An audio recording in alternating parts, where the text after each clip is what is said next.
इंद्रदेव, इंद्रदेव,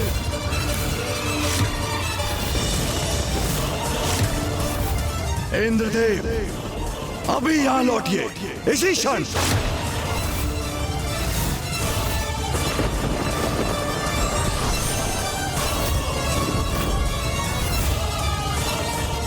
महादेव, वो मैं इतना दुस्साहस कैसे किया आपने? स्पष्ट कहा था मैंने, हिंसा का प्रयोग करा भी नहीं करेंगे आप। तब आपने किस अधिकार से राजा दिवोदास पर आक्रमण करने का दुस्साहस किया? महादेव, मुझसे बहुत बड़ी भूल हुई है। वो मैं बस!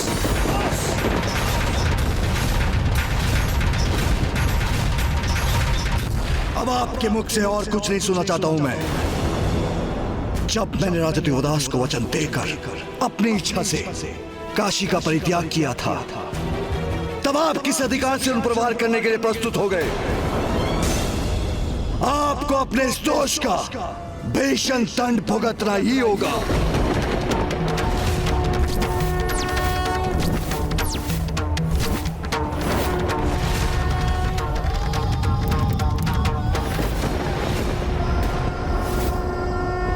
पिताश्री का तीसरा नेत्र खुल रहा है।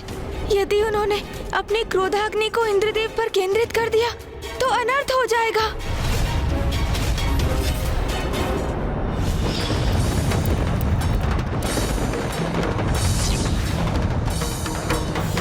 पूर्व में एक बार महादेव की क्रोधाग्नि का सामना कर भस्म होते होते बचा हूं, किंतु इस बार प्रतीत होता है मैं नहीं बच पाऊंगा।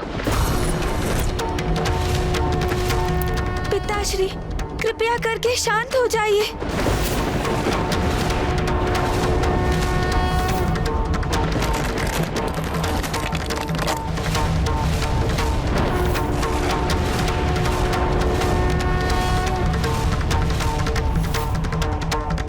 शांत नहीं हो रहे हैं पिताश्री।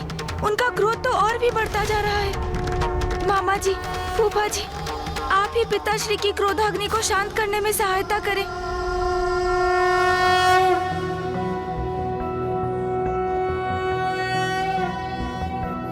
नागेन्द्रहाराय त्रिलोचनाय भस्मांगरागाय महेश्वराय नित्याय शुद्धाय दिगंबराय तस्मै नकाराय नमः शिवाय। मंदाकिनी सलिल चंदन चर्चिताय नंदीश्वर प्रमथनाथ महेश्वराय मंदार पुष्प बहु पुष्प सुपूजिताय तस्मै मकाराय नमः शिवाय।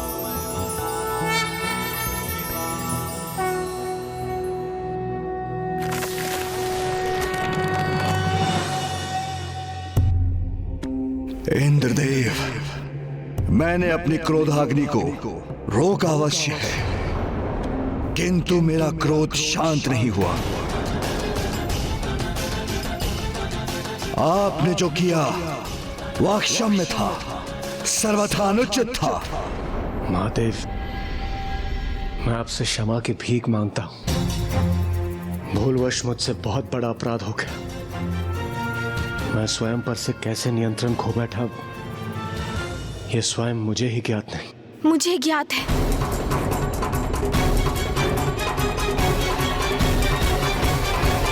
पिताश्री, इंद्रदेव ने जो भी किया वो क्षम्य तो नहीं, किंतु वो स्वयं पर नियंत्रण क्यों खो बैठे, उसका कारण ज्ञात है मुझे। ऐसा क्या कारण हो सकता है गणेश कि इंद्रदेव परिणाम का विचार किए बिना मेरे आदेश का उल्लंघन करने के लिए प्रेरित हो गए? उनकी असुरक्षा का भाव पिताश्री।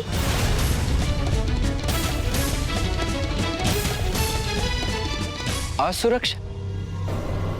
अब किस असुरक्षा की आशंका है इन्हें? पिताश्री, आपके काशी में उपस्थित ना होने के कारण किसी भी काशीवासी को मुक्ति की प्राप्ति नहीं हो रही है, किंतु राजा दिवोदास के राज्य में सभी काशीवासी धर्मपरायणता के साथ सर्वथा शुद्ध जीवन व्यतीत कर रहे हैं। इस कारण उन सभी के पुण्यों में वृद्धि हो रही है और उनके पुण्य एकत्रित हो रहे हैं पिताश्री। और ये भी तो सर्वज्ञात है कि पुण्य करने वाले तो स्वर्ग के अधिकारी होते हैं और जो अधिक और महान पुण्य करते हैं उनका अधिकार तो भावी इंद्र बनने का होता है। सभी काशीवासी मुक्ति की प्रतीक्षा में है पिताश्री। उनके इतने पुण्य संग्रहित हो चुके हैं कि वो स्वयं स्वर्ग पहुंचकर बिना किसी अवरोध के इंद्र होने का अधिकार प्राप्त कर सकते हैं।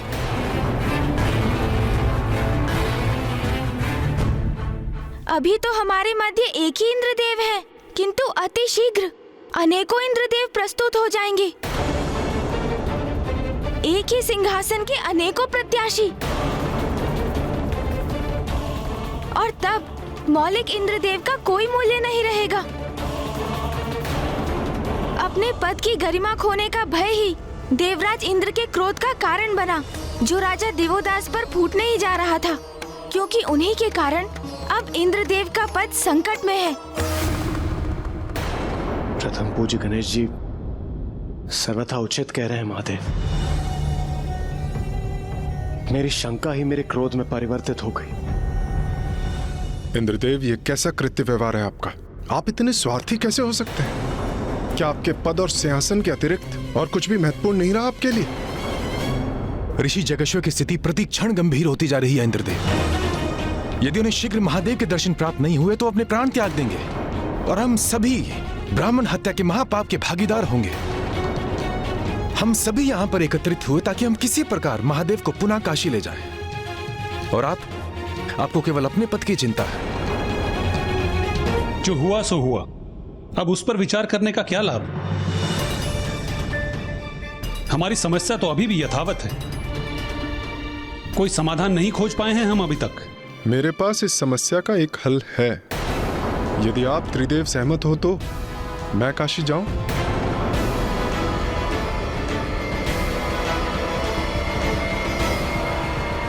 नहीं, नहीं।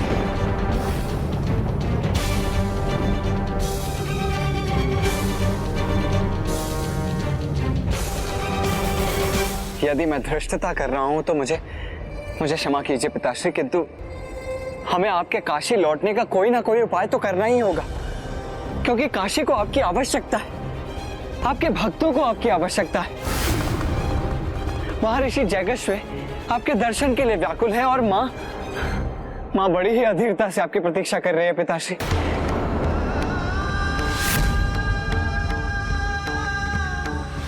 मैं भी तुमसे भेंट करने के लिए अति व्याकुल हूं मां।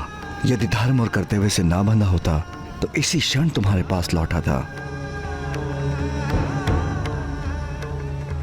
सूर्यदेव, यदि मैं आपको काशी जाने की अनुमति दूं तो आप किस युक्ति का प्रयोग करेंगे? महादेव, इस समय काशी के जन साधुता और धर्म परायणता के मार्ग पर है और यही आपके काशी लौटने में बाधक है, क्योंकि जब तक वहां सदा धर्म का पालन होता रहेगा, वहां की यथास्थिति में किसी भी परिवर्तन की कोई आवश्यकता नहीं होगी। फिर आपका क्या सुझाव है सूर्यदेव? प्रथम पूज्य गणेश जी, काशी की प्रजा कितनी भी धर्मनिष्ठ क्यों ना हो, किंतु वहां कभी भी धर्म का उल्लंघन ना हो, ऐसा कैसे संभव है? कभी ना कभी किसी ना किसी से कोई भूल तो होती होगी। बस हमें उसी भूल का संधान करना है। भूल का संधान करना होगा हमें? हाँ महादेव, उसी भूल को आधार बनाकर हम राजा दिवोदास के शासन पर प्रश्न चिन्ह लगाकर उसे समाप्त कर सकते हैं। महादेव, मैं सूर्यदेव के सुझाव से सहमत हूं। काशी में आपके भक्तों की शांति के लिए, सृष्टि के उद्धार के लिए और आपके और देवी आदिशक्ति के संयोग के लिए केवल यही एक उपाय शेष है हमारे पास। और सूर्यदेव तो त्रिकालदर्शी हैं। यदि काशी में कोई अपने धर्म पथ से विमुख भी हुआ तो उन्हें अवश्य ज्ञात हो जाएगा, क्योंकि सूर्य सृष्टि के कण कण में विद्यमान है और उनकी किरणों से तो कोई भी अछूता नहीं रहा।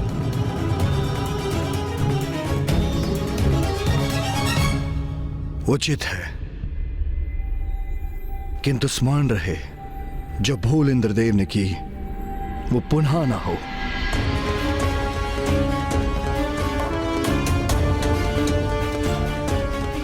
महादेव, मुझ पर विश्वास कीजिए। मैं स्वयं परम ब्रह्म स्वरूप हूं, इसीलिए मुझसे कोई त्रुटि नहीं होगी।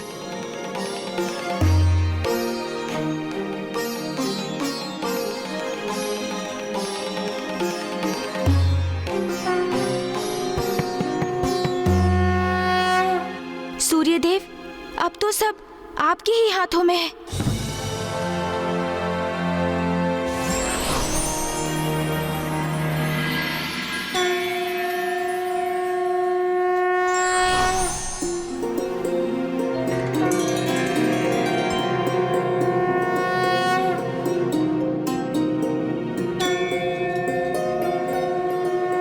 प्रणाम माता।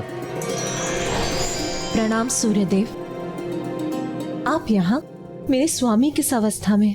महादेव भी आपके वियोग में व्याकुल है माता, किंतु हम सभी देवता अथक प्रयास कर रहे हैं कि राजा दिवोदास स्थिति की गंभीरता को समझे। मैं उसी प्रयोजन से यहाँ आया हूँ। हाँ सूर्यदेव, स्वामी के भक्तों को यहाँ काशी में उनकी आवश्यकता है।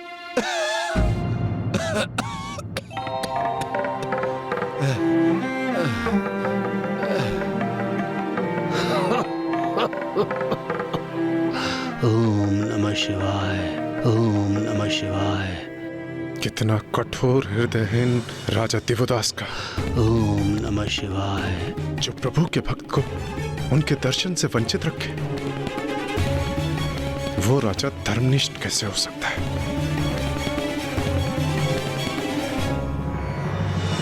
माता, यह मेरा दृढ़ निश्चय है। मैं कोई भी उपाय करूंगा, किंतु अपने उद्देश्य में अवश्य सफल होऊंगा। मैं राजा दिवोदास की नगरी में अधर्म और उनके दोहरे चरित्र के स्वांग को उद्घाटित करके रहूंगा।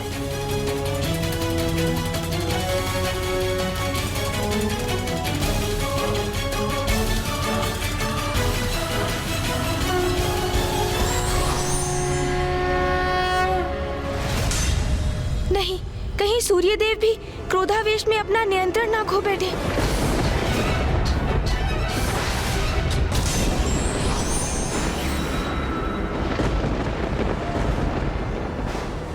तो सूर्यदेव ने साधारण जनों की वेशभूषा धारण की है ताकि वो आम जनों के मध्य घुल मिल सके। कुछ नहीं छिपेगा मेरी दृष्टि से। यहाँ के कण कण के प्रत्येक क्रियाकलाप पर अपनी दृष्टि बनाकर रखूंगा मैं, और मुझे विश्वास है शीघ्र ही तुम्हारे इस धर्मोचित राज्य में कोई ना कोई त्रुटि तो अवश्य ढूंढ लूंगा। तुम बस प्रतीक्षा करो।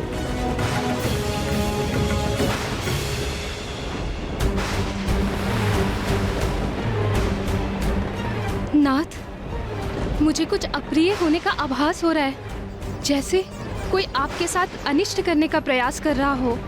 इतने वर्षों में इस प्रकार के काले घने मेघ, उनकी भयंकर गड़गड़ाहट और आकाश में विद्युत की रेखाएं कभी नहीं देखी। एक क्षण के लिए तो ऐसा प्रतीत हुआ जैसे स्वयं इंद्रदेव का आगमन हुआ हो काशी में और वो हम पर आक्रमण कर रहे हों।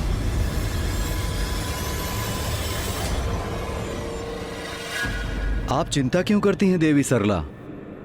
देखिए, काशी नगरी को ध्यान से देखिए। स्मरण रहे, यहाँ धर्म की सत्ता है। काशी का प्रत्येक नागरिक धर्म का अनुसरण करता है और यही काशी की समृद्धि का कारण भी है। यहाँ का एक भी ब्राह्मण ऐसा नहीं है जिन्होंने वेदों का अध्ययन न किया हो।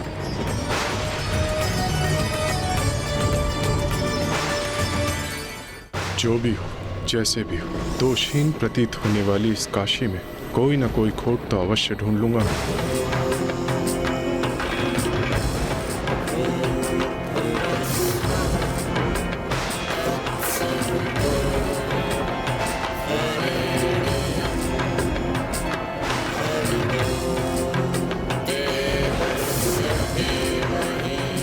यहाँ तो इनके द्वारा वेदों के उच्चारण ने इस स्थान को पवित्र कर रखा है। मुझे अधर्म की खोज के लिए अन्यत्र स्थान पर जाना होगा।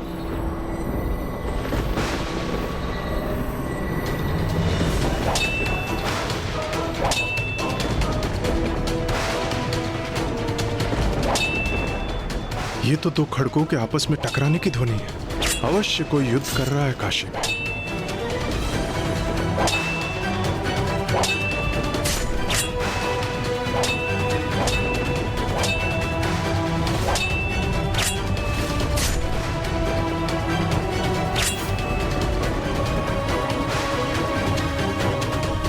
प्रतीत होता है सूर्यदेव ने वो भूल अवश्य ढूंढ ही ली है।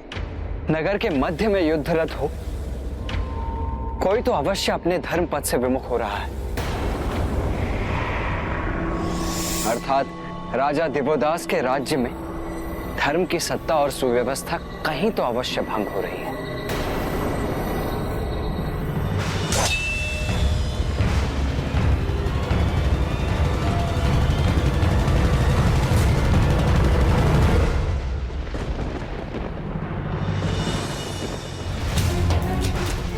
आज का हमारा अभ्यास यही समाप्त होता है, कल हम पुनः मिलेंगे। अरे ये दोनों योद्धा तो मात्र युद्ध कौशल का अभ्यास कर रहे थे, अर्थात यहाँ कोई अधर्म नहीं हो रहा था।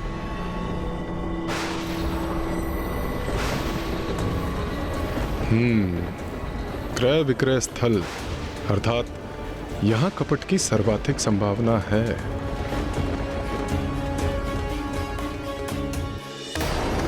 सूर्यदेव तो अब काशी की हाट की ओर जा रहे हैं, परंतु क्यों? क्या है उनकी अगली योजना?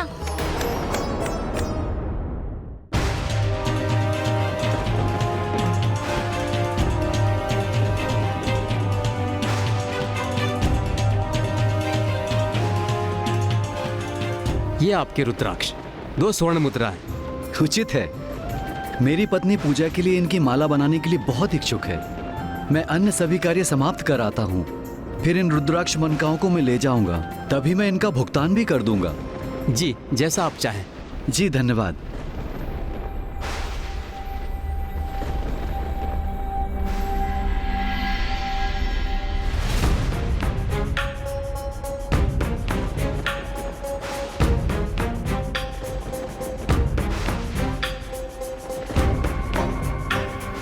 व्यापारी जी कहिए।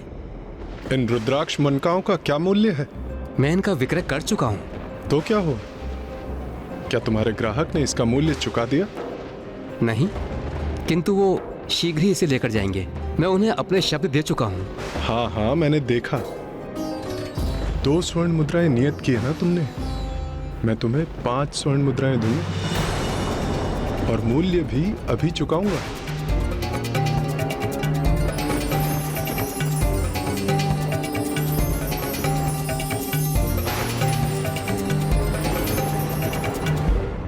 सूर्यदेव, आप वहाँ रुद्राक्ष का व्यापार क्यों कर रहे हैं? रुद्राक्ष स्वर्ण से बड़ा कब और कैसे हो गया? ये सूर्यदेव क्या कर रहे हैं? पुत्र गणेश, उस व्यापारी ने मौखिक रूप से समझौता कर उन मनकाओं का विक्रय उस व्यक्ति को कर दिया है। अब सूर्यदेव अधिक धन देकर वही मनका उससे वापस प्राप्त करना चाहते हैं।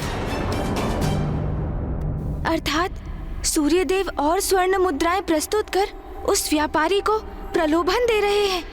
अर्थात सूर्यदेव ये प्रमाणित करने का प्रयास कर रहे हैं कि काशी नगरी में जो वास्तव में दिख रहा है वो सत्य नहीं, काशी जनों के मन में भी लोभ, लालच और पाप है।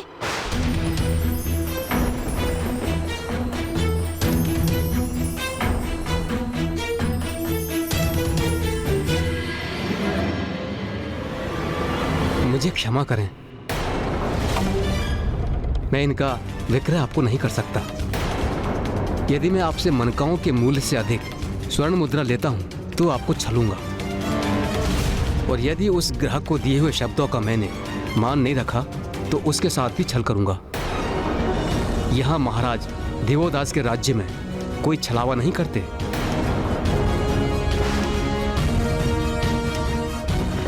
आश्चर्य, घोर आश्चर्य, इतनी सत्यता।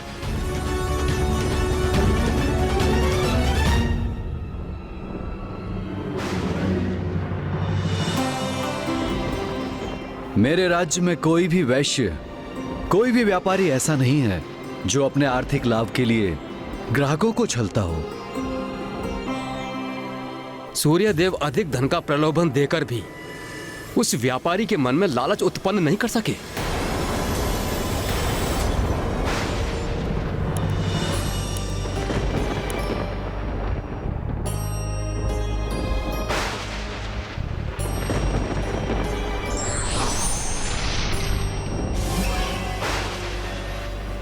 ब्राह्मण देव,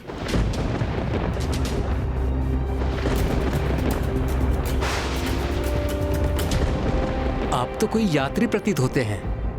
कहिए, मैं आपकी कैसी सहायता कर सकता हूँ? हाँ ब्राह्मण देवता, मैं एक यात्री हूँ। काशी के मार्ग में मेरा सभी धन लुट गया। कई दिवस से मैंने कोई भोजन भी नहीं किया और कुछ मोल लेने के लिए मेरे पास धन भी शेष नहीं। क्या आप मुझे अपना भोजन देकर मेरी सहायता करेंगे? किंतु मेरे पास तो मात्र इतना ही भोजन है। अंततः मुझे ऐसा प्राणी मिल ही गया जो आवश्यकता पड़ने पर समय पर उसकी सहायता नहीं करता। और जिस राज्य में किसी की सहायता समय पर ना हो, वो अधर्म पथ पर ही है। महादेव, आप चिंतित ना हो, आपको पुनः काशी लौटाने का मार्ग मिल गया मुझे। क्षमा कीजिएगा पथिक, आप भूख से इतने आकुल हैं, इतने क्लांत हैं, और मैं आपको उदर भर भोजन भी नहीं दे सकता। किंतु मेरे पास जितना भोजन है उतना ग्रहण कर मुझे कृतार्थ करें। आइए सज्जन, स्थान ग्रहण कीजिए।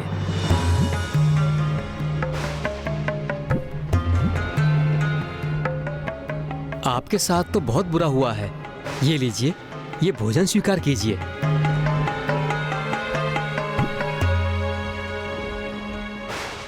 किंतु ब्राह्मण देवता, ये भोजन तो आपका है और इसकी मात्रा भी बहुत कम है। यदि मैं इसे ग्रहण कर लूंगा तो आप क्या खाएंगे? मेरे राज्य में कोई भी दरिद्र नहीं है, क्योंकि सभी का हृदय बहुत विशाल है। मेरी प्रजा में निस्वार्थ भाव की प्रभुता है। वो स्वयं से पूर्व अन्य जनों का विचार करते हैं। यदि उनके पास अधिक कुछ ना भी हो तो वो स्वयं से पूर्व किसी अन्य की आवश्यकता पूर्ण करने के लिए प्रस्तुत हो जाते हैं। महाराज दिवोदास के राज्य में कोई भी भूखा नहीं रहता है, क्योंकि प्रतिदिन वो राजभवन के द्वार निर्धनों और दरिद्रों के लिए खोल देते हैं और स्वयं भोजन परोसते हैं। आप मेरी चिंता छोड़कर भोजन ग्रहण कीजिए, मैं बाद में भोजन कर लूंगा।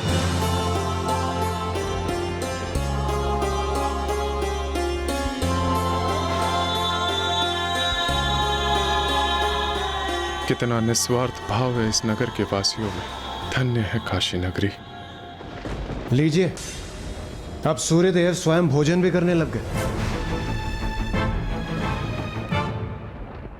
आप जाकर महाराज दिवोदास से सहायता की याचना क्यों नहीं करते? मुझे विश्वास है वो आपकी सहायता अवश्य करेंगे।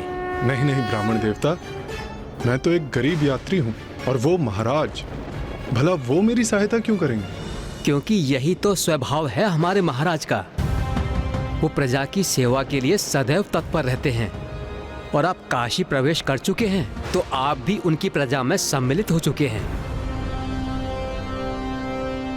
मैं इन राजा दिवोदास का बहुत गुणगान सुन चुका हूं। आप लोग सभी उन्हें इतना महान क्यों मानते हैं? सज्जन, जिन्होंने धर्म पूर्वक राज कर काशी को उन्नति प्रदान की है, जिनकी सेवा के लिए दानव मानव का रूप धारण कर प्रस्तुत होते हैं, जो अपनी राजसभा के समस्त विद्वानों से अधिक विद्वान, जो समस्त शास्त्रों का ज्ञान रखते हैं, जिनके राज्य में सभी सुखी हैं, संतुष्ट हैं, सुरक्षित हैं और कोई अनुचित आचरण नहीं करता है, जो स्वयं सभी के लिए सदाचार का उदाहरण प्रस्तुत करते हैं और जिनका अनुकरण कर उनकी समस्त प्रजा भी उन्हीं के समान उत्तम विचार धारण करती है। पारखी नेत्र भी बहुत ढूंढने पर जिनमें कोई दोष नहीं ढूंढ सकते। ऐसे हैं हमारे महान महाराज दिवोदास।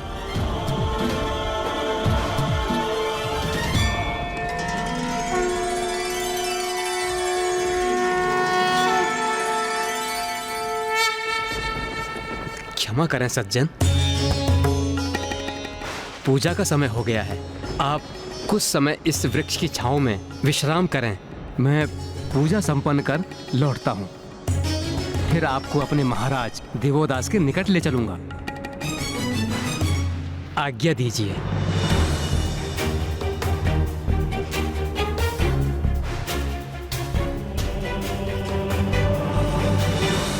देवी सरला, जब तक मैं और मेरी प्रजा धर्मोचित आचरण करते रहेंगे, हमें कोई तनिक भी क्षति नहीं पहुंचा सकता।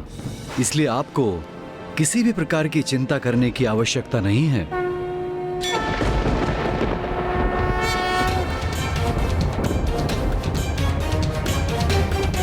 राजा दिवोदास, मैं तो मात्र आप में एक त्रुटि ढूंढने आया था, किंतु अब आपने मेरे समक्ष कोई अन्य विकल्प शेष नहीं छोड़ा है। ये क्या कर रहे हैं सूर्यदेव? राजभवन की दिशा में क्यों जा रहे हैं? प्रतीत होता है सूर्यदेव भी अपनी असफलता के कारण क्रोधित हो रहे हैं। जो भी है उचित ही। कदाचित मैं ऐसा एकमात्र देवता नहीं रहूंगा जिसने आवेश में आकर देवदास पर आक्रमण किया।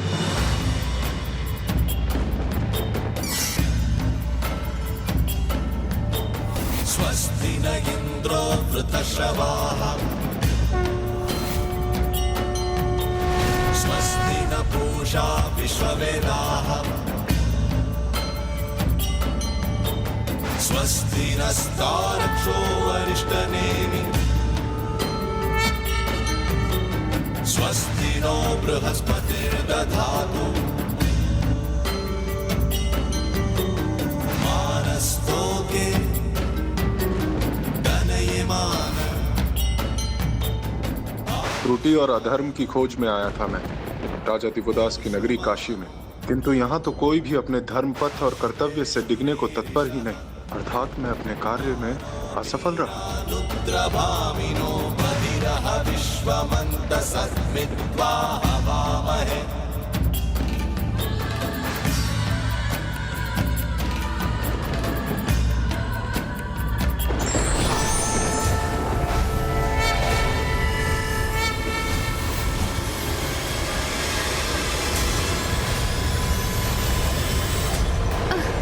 अरे सूर्यदेव ये क्या कर रहे हैं? उनके प्रकाश में इतनी वृद्धि क्यों हो रही है? गणेश, मुझे शंका हो रही है कि सूर्यदेव काशी में कोई भूल ढूंढने में असमर्थ होकर हताश हो रहे हैं और अब उनकी यह हताशा उनके क्रोध में परिवर्तित हो रही है। ये उचित नहीं हो रहा है गणेश। सूर्यदेव के भीतर कोई विचार तो अवश्य उत्पन्न हो रहा है, इसलिए वो इतनी तन्मयता से राजा दिवोदास के राजभवन को देख रहे हैं। वो जो भी हो, बस उनका क्रोध ना हो, क्योंकि इस बार यदि कोई भूल हुई तो पिताश्री के क्रोध को रोकना असंभव हो जाएगा।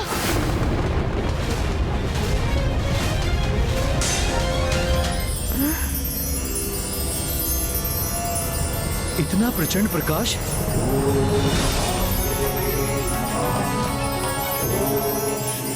सूर्यदेव यहाँ? वो यहाँ क्यों आए हैं?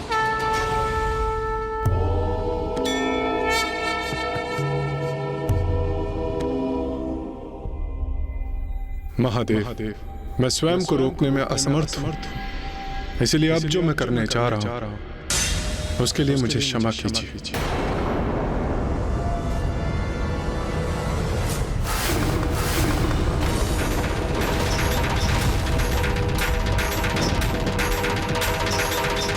सूर्यदेव को रोकना होगा, निश्चित रूप से ये परीक्षा नहीं है।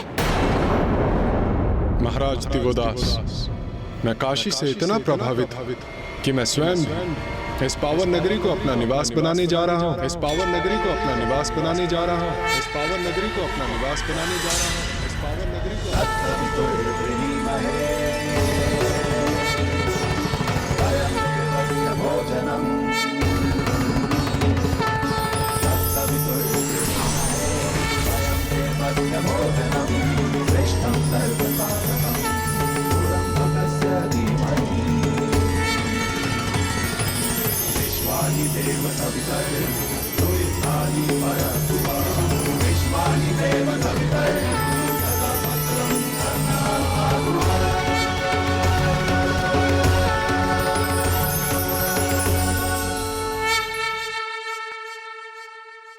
ये क्या किया सूर्यदेव ने? वो तो काशी गए हुए थे राजा दिवोदास के राज्य में कोई भूल को ढूंढने के लिए, किंतु वो तो स्वयं काशी में ही वास करने के लिए तत्पर हो गए। ऐसा क्यों किया उन्होंने? राजा दिवोदास के कारण। राजा दिवोदास के कारण।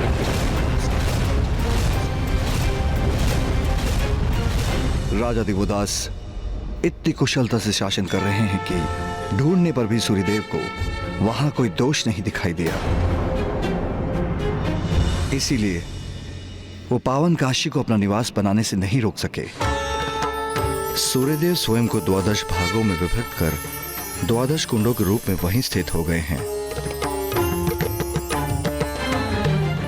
सूर्यदेव जिन 12 रूपों में वहां स्थापित होंगे वो नाम होंगे लोलाल, लोलाल, उत्तराग, सांबादित्य, ध्रुपादित्य, मयूखादित्य, खगोलकादित्य, अरुणादित्य, वृद्धादित्य, वैमलादित्य, गंगादित्य एवं यमादित्य। लोलार कुंड की महिमा अद्भुत होगी। जो यहां सूर्य का ध्यान कर लाल चंदन का टीका कर लाल पुष्प अर्पित करेगा उसे गायत्री मंत्र के जाप का पुण्य प्राप्त होगा।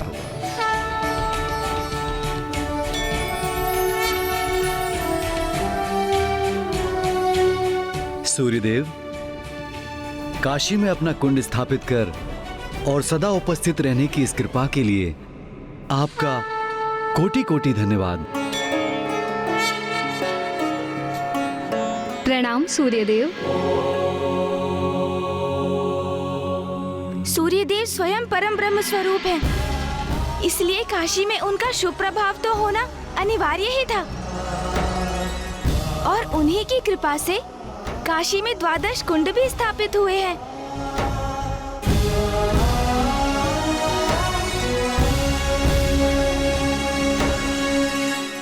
किंतु जो भी हो, हमारी समस्या तो अभी भी वहीं स्थिर है। समय बीतता जा रहा है। ऋषि जगेश्वी अभी भी अन्न जल का त्याग कर पिताश्री के दर्शन को आतुर है। महादेव, माँ भी पिताश्री के काशी लौटने की प्रतीक्षा में है। अब इस परिस्थिति का समाधान कैसे ढूंढे हम?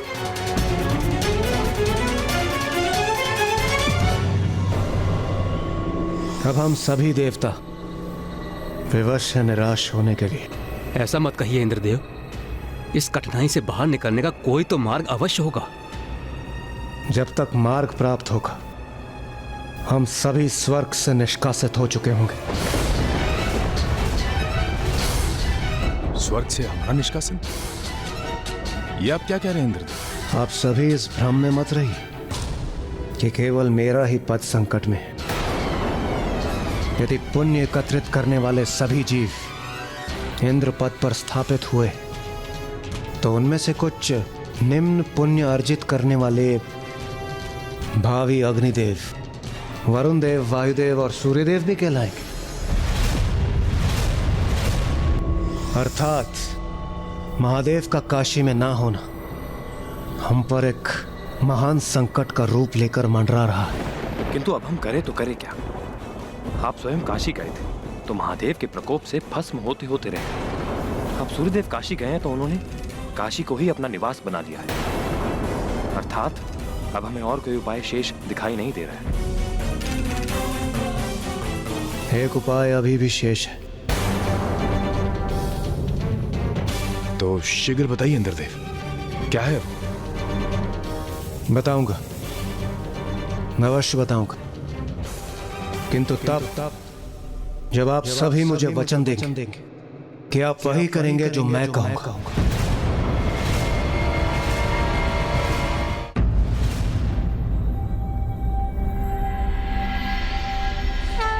योगिनी माताएं, हमें दर्शन दीजिए।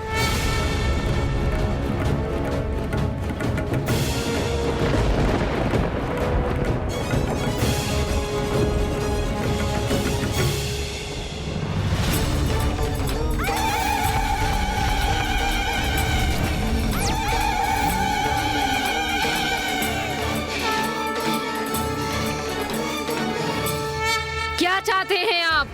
क्यों आवाहन किया है हमारा? माताओं, आप सभी यहाँ हैं?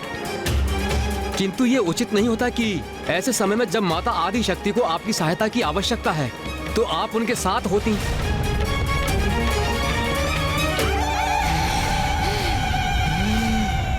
माता आदि शक्ति को हमारी आवश्यकता है? क्या अर्थ है इसका? बताइए हमें, क्या अर्थ है इसका? आप सभी माता आदि शक्ति के अंश हैं। वो इतने कष्ट और पीड़ा में, तथापि आप हम ही से पूछ रही कि हमने आपसे जो कहा उसका क्या अर्थ है? पहेलियां बुझाना बंद कीजिए देवगण। स्पष्ट बताइए, शीघ्र बताइए हमें, माता आदि शक्ति को कौन सी पीड़ा सता रही है? उचित है माता। माता आदि शक्ति दीर्घ काल से काशी में अकेली वास कर रही हैं और महादेव मंदार पर्वत पर, और उनके इस दुखद वियोग का कारण है राजा दिवोदास।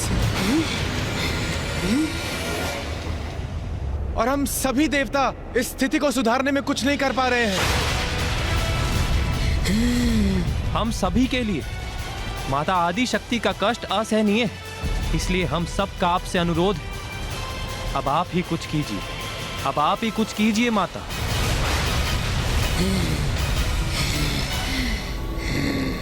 महाराज देवोदास, उनका साहस कैसे हुआ माँ आदि शक्ति और महादेव के बीच दूरी उत्पन्न करने का? हम अभी जाकर उस राजा देवोदास को उसकी उत्कंठता के लिए भीषण दंड देंगे।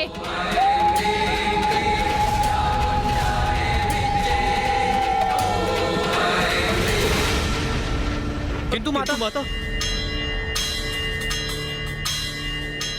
हमने तो योगिनी माताओं को यह बताया ही नहीं कि महादेव ने किसी भी प्रकार की हिंसा और अनुचित कृत्य के लिए सर्वथा मना किया है, कि काशी में किसी भी प्रकार की हिंसा को स्वीकार नहीं करेंगे।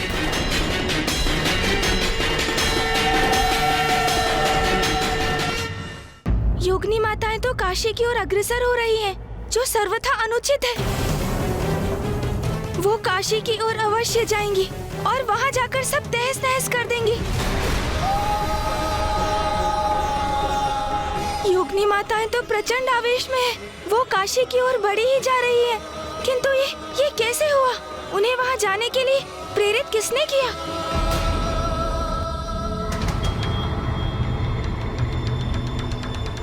प्रथम पूज्य गणेश जी, कुमार कार्तिकेय, अनर्थ, घोर अनर्थ हो गया। अग्निदेव, वरुण देव, वायुदेव, अभी तो यही थे ना आप? फिर कहाँ जाकर लौट रहे हैं आप?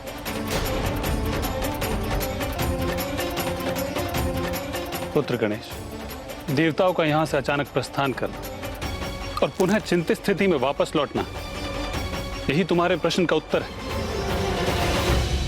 कि योगिनियों में रोष उत्पन्न करके उन्हें काशी जाने के लिए किसने प्रेरित किया।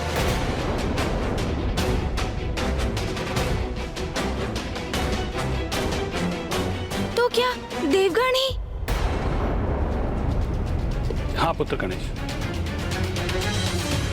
जब हम प्रस्तुत समस्या का समाधान ढूंढने में व्यस्त थे, तब इन सभी देवताओं ने स्वयं निर्णय ले लिया कि ये योगिनियों के पास जाके सहायता लेंगे।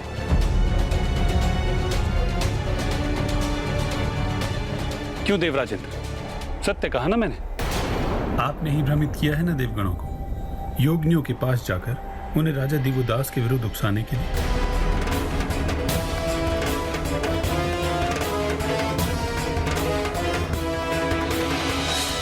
नारायण, मैं तो बस इस समस्या का समाधान ढूंढने का प्रयास कर रहा था। मुझे ज्ञात नहीं अग्निदेव, वायुदेव और वरुण देव ने योगिनी माताओं के साथ ऐसा क्या संवाद किया जिसकी वजह से वो इतनी कुपित हो गई। अच्छा इंद्रदेव, वहां हम गए तो अवश्य थे, किंतु ये सुझाव तो आपका ही था ना? शांत हो जाइए आप सभी देवगण, ये समय आरोप प्रत्यारोपण का नहीं है। क्या ये संभव कि योगिनी माताएं राजा दिवोदास को समझाने में सफल हो जाएं? भैया, योगिनी माताएं क्रोध भरी हुंकार भर आगे बढ़ रही है। उन्हें देखकर ऐसा तो कदापि प्रतीत नहीं हो रहा जैसे वो किसी को कुछ भी समझाने की इच्छुक है। वो काशी पहुंचकर अपना क्रोध प्रदर्शन करेंगी, जिसका बहुत भीषण परिणाम होगा भैया।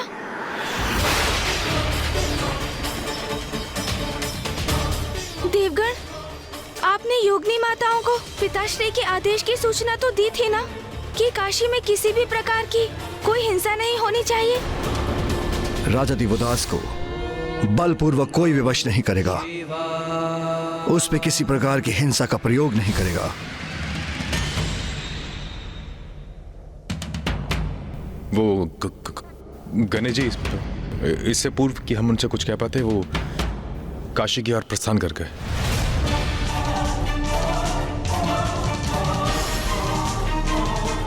इंद्रदेव, ये कैसा अनर्थ कर दिया आपने? अब कौन रोकेगा योगिनी माताओं को?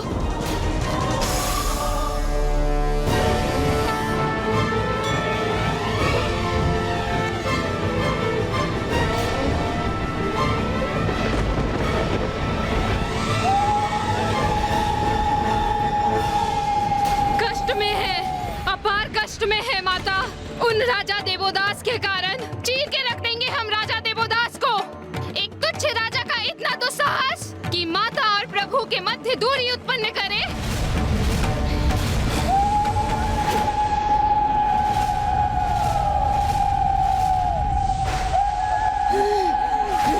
राजा देवोदास, अपने अंत के लिए तत्पर हो जाओ।